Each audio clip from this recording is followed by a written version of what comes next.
Oil pulling அது எப்படி பண்ணுறது? காலையில் எழுந்ததும் எதுவும் சாப்பிடாமல் இதயம் வளர்த்தை வாயில ஊத்தி நல்லா கொப்பளிக்கணும், அப்புறம் அதை துப்பிடணும். இதுதான் ஆயில் புல்லிங்.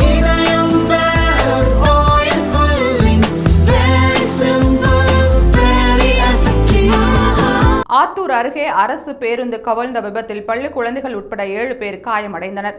சேலம் மாவட்டம் ஆத்தூர் பேருந்து நிலையத்திலிருந்து பைத்தூர் தவளைப்பட்டி பகுதிக்கு சென்ற பேருந்தை ஓட்டுநர் செல்வராஜ் இயக்கினார். பேருந்து பைத்தூர் கல்லுப்பட்டி பகுதியில் சென்றபோது பிரேக் ஃபெயிலியர் ஆகியுள்ளது. பிரேக் செயலிழந்ததால் பேருந்தை கட்டுப்படுத்த முடியாமல் 10 அடி பள்ளத்தில் பேருந்து கவிழ்ந்து விபத்துக்குள்ளானது. பேருந்தில் பயணித்த பள்ளி மாணவர்கள் பிரியா, ராமேஸ்வரி, ஸ்ரீனிசா, சத்துணவு பணியாளர் ஜெயமணி, ஓட்டுநர் செல்வராஜ் உள்ளிட்ட 7 பேர் காயமடைந்தனர். உடனே சம்பவ இடத்திற்கு சென்ற மீட்புக் குழு காயமடைந்த அனைவரையும் ஆத்தூர் அரசு மருத்துவமனைக்கு கொண்டு சென்றது.